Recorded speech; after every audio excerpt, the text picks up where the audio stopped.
Coming up on this edition of iState News, learn about a new addition to Campus Greek Life and how you can help with fundraising. And visit a center on campus where reality is taking on a whole new form. With Johnny Jindrich and Nikki Kearns, Katie Longnecker with weather, and Claire Powell with sports. iState News starts now.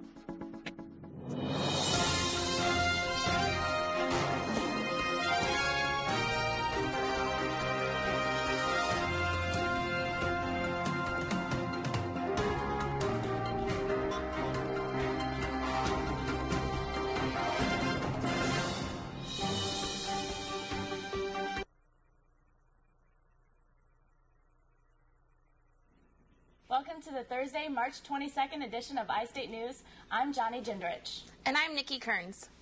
Did you know today is Iowa State's birthday?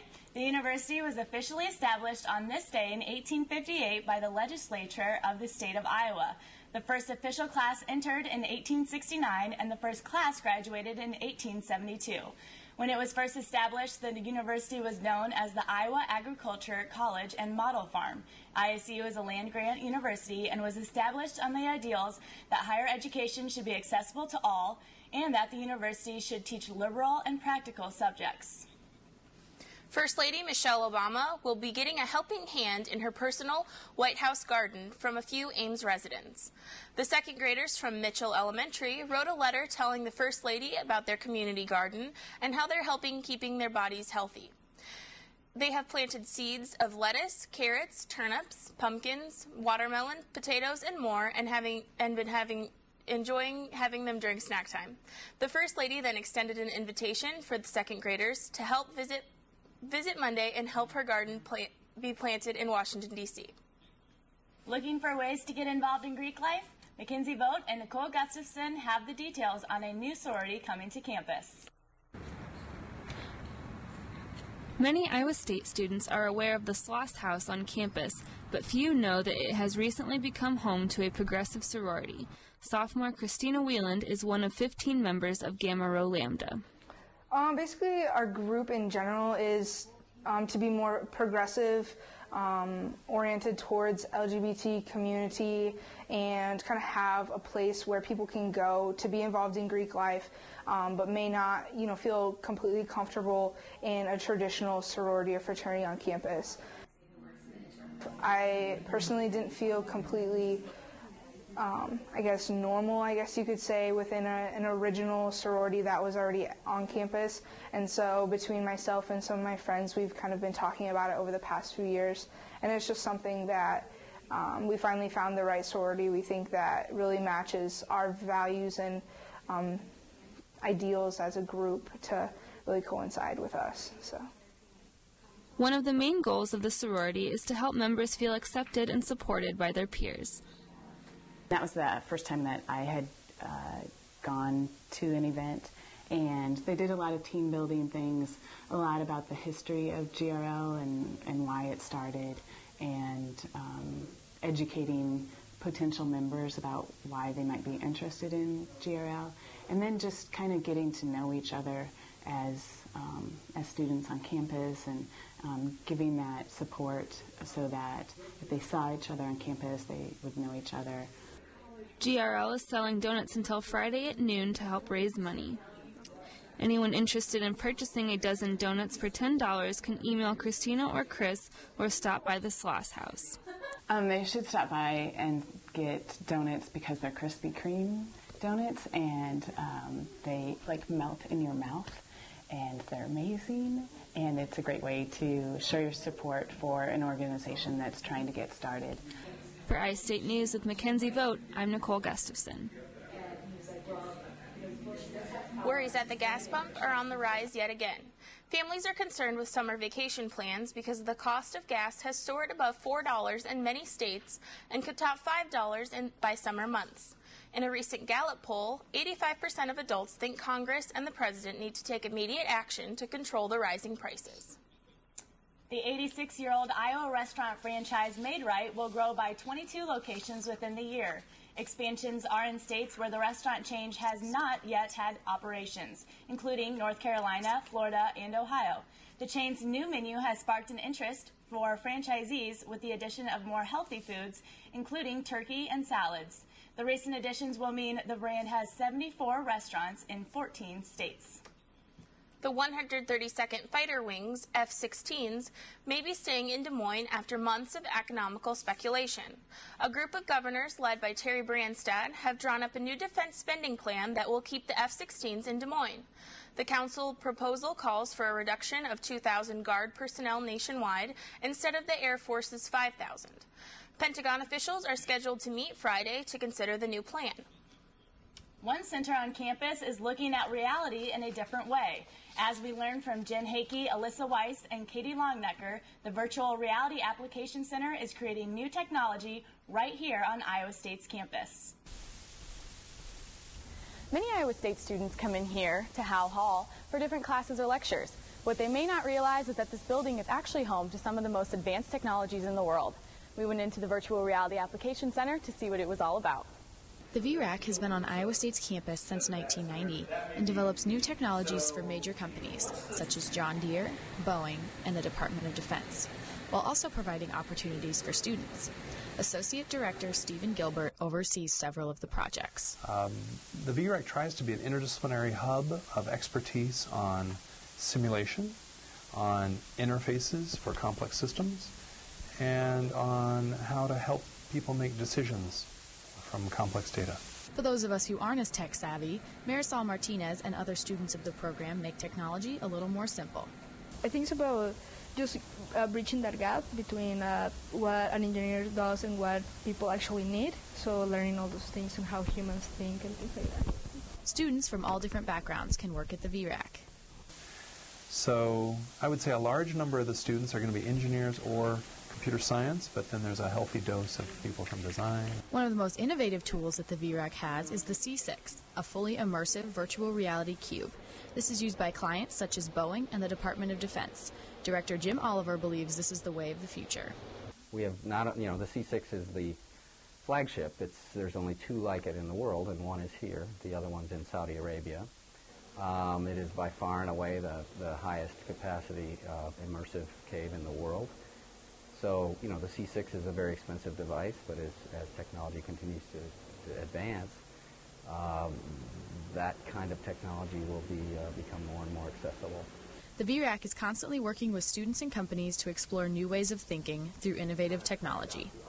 So we work right on the edge of where the technology is and where it's going, and really look for ways that people can take advantage of that in non-obvious ways. So it's incredibly gratifying to be able to build something that's never existed before and to see that it has an effect and impact. The research is what keeps it vital around here.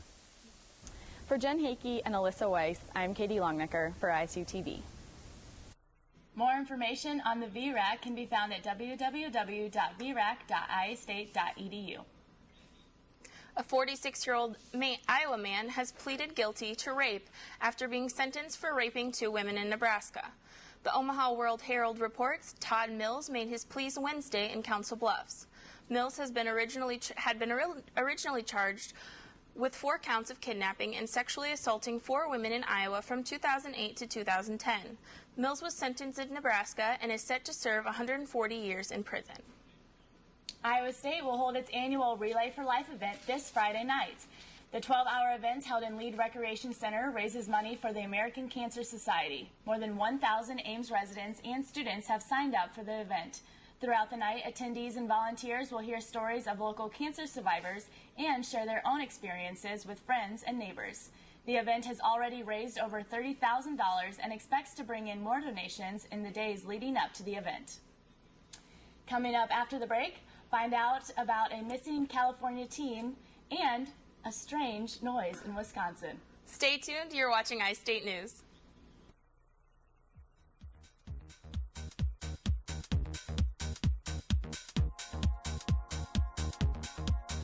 Nice.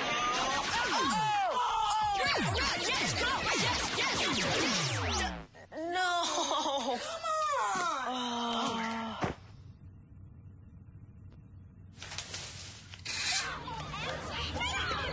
Oops. Yeah, sure.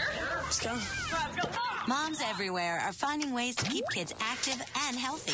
Works every time. Get ideas, get involved, get going at letsmove.gov.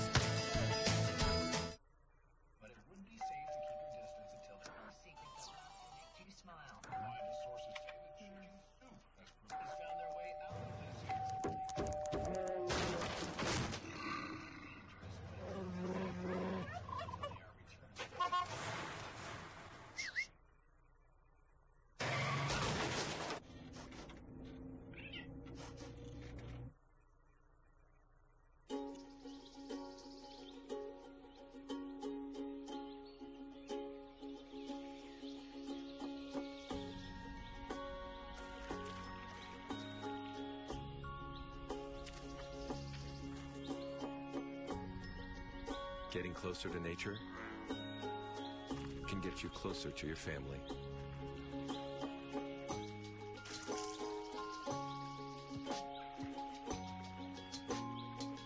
Go to discovertheforest.org.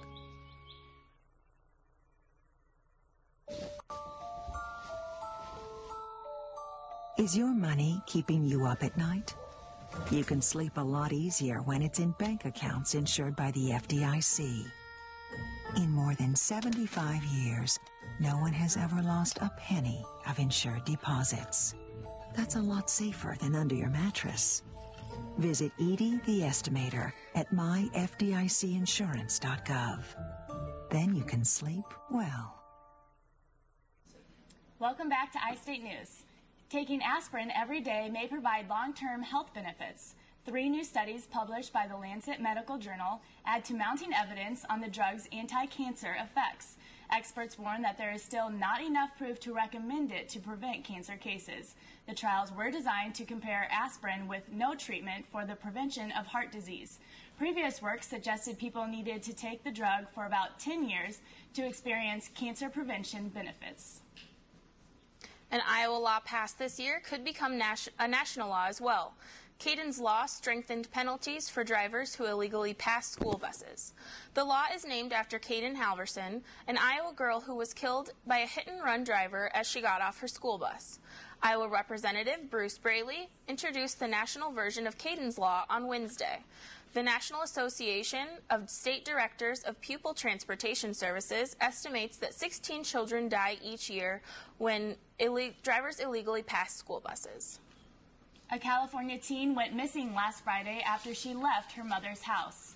Sierra Lamar, 15, was walking to the school bus stop a couple of blocks away, but never made it. Sheriff Lori Smith said that, quote, authorities have not found any witnesses who saw the girl leave the home or board the school bus, and search dogs were only able to track her scent to the end of the driveway, end quote. Lamar's cell phone was found Saturday in a field less than a mile from Lamar's home, but in the opposite direction from where she usually boards the bus. Sierra's mother, her father, and her mother's boyfriend have all been cooperating with the investigation. Residents of Clintonville, Wisconsin, have been trying to discover the source of one ongoing noise that has been disturbing the town since Sunday evening. Thunder-like noises have caused residents to lack sleep from vibrating and shaking.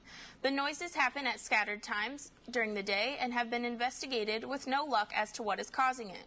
Over 100 calls have been made to city officials about the unexplained shaking, which led to a meeting last night to discuss the situation. Professors are leaning toward the movement of groundwater. The investigation is ongoing. On Wednesday afternoon, a man was sentenced to life in prison for the 2011 murder of an African-American man, James Anderson.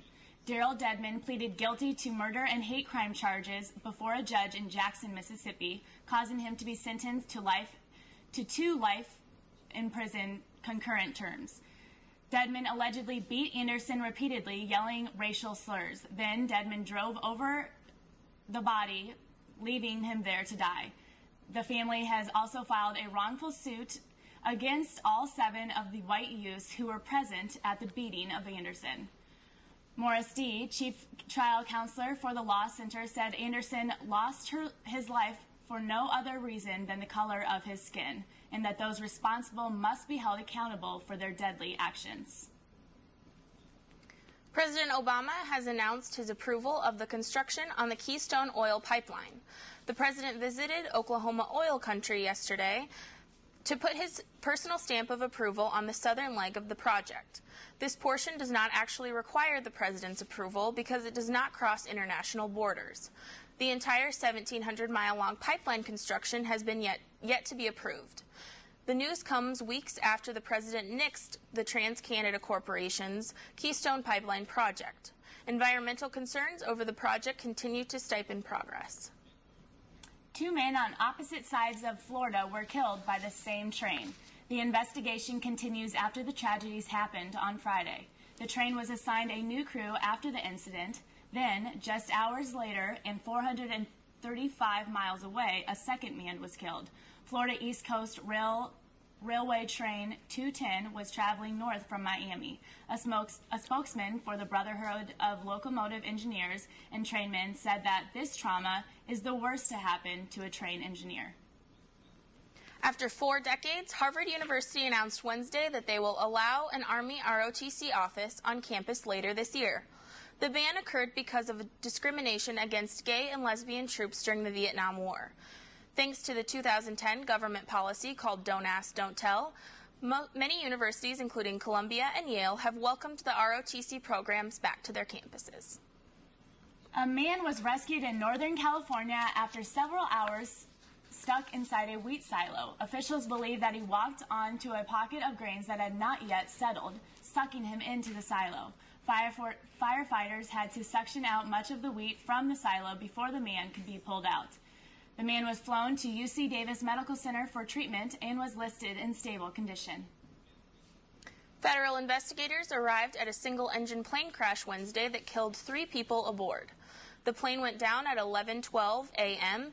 in a field found about 5 miles north of Glencoe, Minnesota.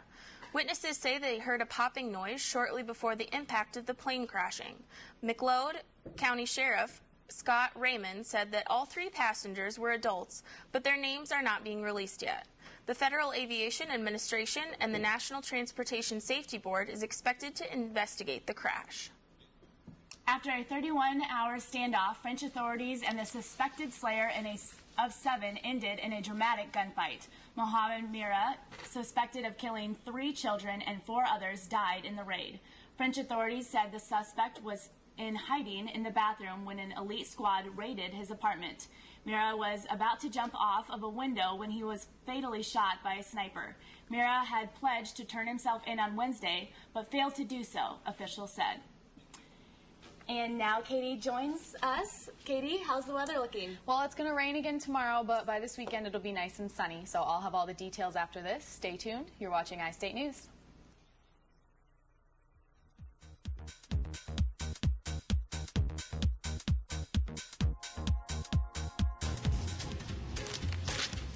Really?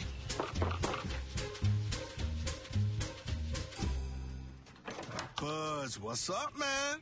You left some leaves burning out here. Yeah, I just came in just for a second. Come on, man. If it's too hot to touch, it's too hot to leave. You could torch the whole neighborhood. It's a good point. There's smoky. 9 out of 10 wildfires are caused by humans. Only you can prevent wildfires.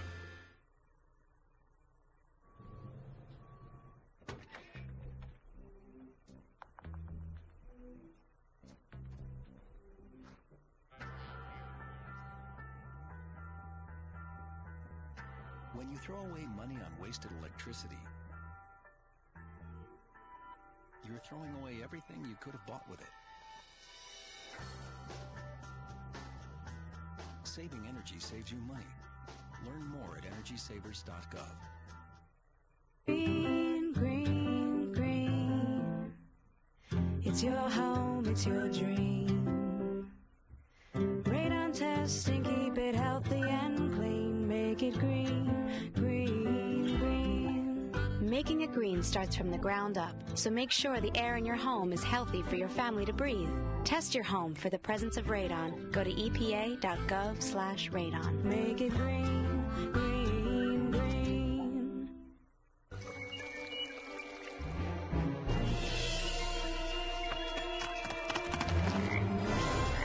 Let's turn over this log. Yeah. Whoa! I like this. State's black ones. I like the brown wiggly ones. I like the green crunchy ones myself. Whoa.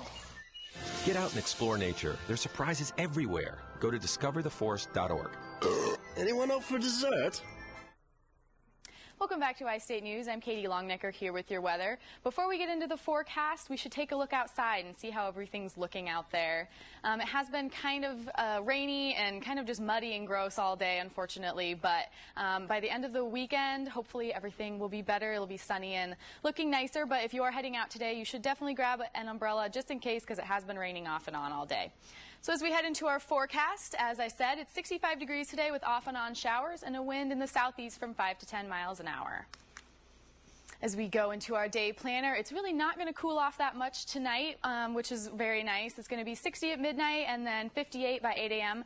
But like I said, by 3 p.m. it is going to warm up a little bit to 62, and that rain will stop. As we go into tonight, mostly cloudy and showers and 60 degrees. We will have a little bit of a wind from the east at 10 to 15 miles an hour. And we head into tomorrow. Like I said, the rain will be ending, so it will be 62. And again, not really any wind, so we're getting lucky there. It's only 5 to 10 miles an hour from the south. So by tomorrow afternoon, it should be a pretty good day. And we look at our extended forecast. Today, like it says, it's 62 and raining. As we saw, it's kind of dreary outside, but like I said, by tomorrow afternoon, it should be better. It'll be 65 as we head into the weekend. It'll be 68 on Saturday, and the nicest day will be 77 degrees on Sunday, so definitely get outside if you can and enjoy that. And then by Monday, it'll be 79 and partly sunny. So definitely not looking too bad. Not too bad for the end of March, I guess. So that's all I have for your weather. Stay tuned after the break for sports with Claire. You're watching iState News. Yeah, you're so good at that. ISU TV is a student-run television station that provides student-generated content for Mediacom Channel 18. Production and filming of shows takes place at Studio B in the Communications Building. Shows range from news, sports, comedy, weather, to talk show formats. There's so many different things outside of just journalism and broadcasting that you can do it at ISU TV. If you want to be a writer, you can write. If you want to be on TV, you can do that. We work with equipment. If you want to do, anything as far as multimedia is related, you have so many different options. Anytime during the semester, they're welcome to get involved with any of the shows that ISU TV puts on air, and they're going to get trained by their peers. If they don't feel comfortable doing that, they can take any of our classes, writing classes, production classes. They can do packages and do the entire thing from A to Z. To find out how you can get involved with ISU TV, visit our website at isutv.stu.org.iastate.edu. You realize that 49 million Americans struggle with hunger? That's 1 out of every 6 Americans. These people are around us every day. They're our friends, they're our coworkers, their kids go to school with our kids. Sometimes we're not even aware that they're struggling. This problem is closer than you think. So is the solution. Play a role in ending hunger. Visit feedingamerica.org/hunger and find your local food bank. Welcome to Fogel's.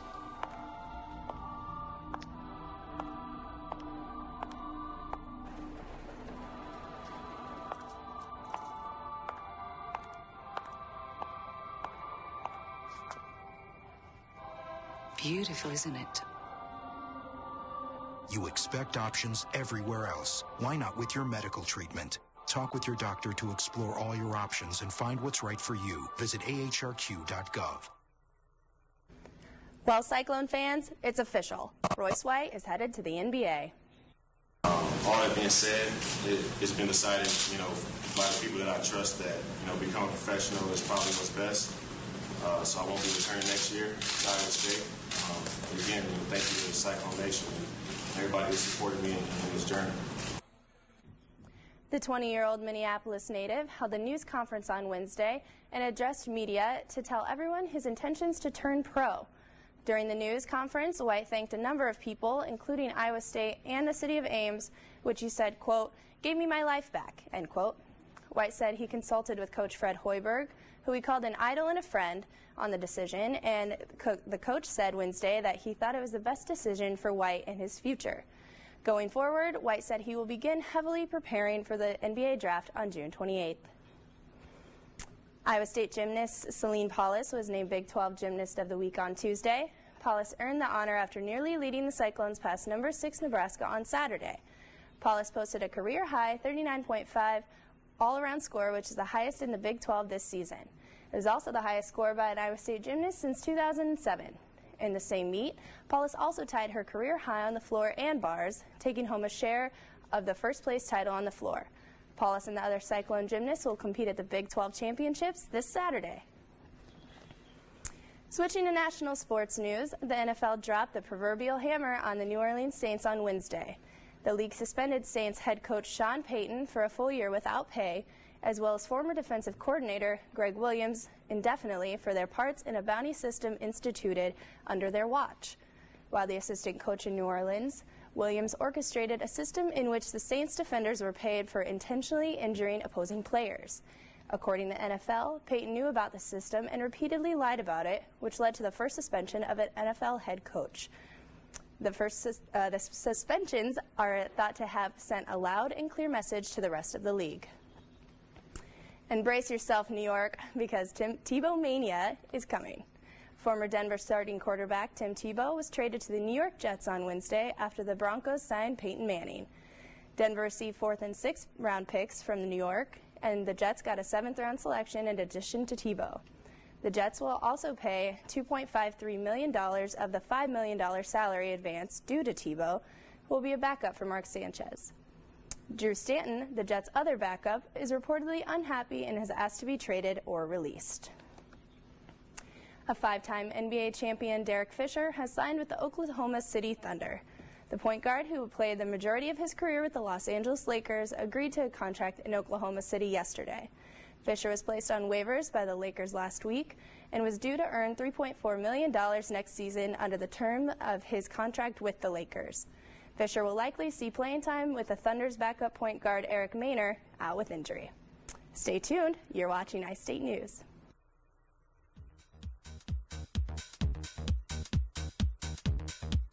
The magical thing about using energy wisely is that anyone can do it. Turn off lights. Use energy-saving light bulbs. And turn off computers and game systems when not in use. Make a change and we can really fly.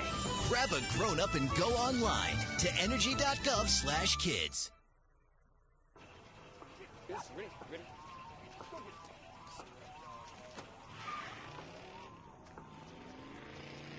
Oh, come on, Randy. Animal shelter, here I come. And no, I'm not crazy or emotionally damaged. That's a stereotype. I just belong to a total loser. I'm a good dog. So if you want a pet, adopt. And if you see Randy, tell him he dropped his wallet.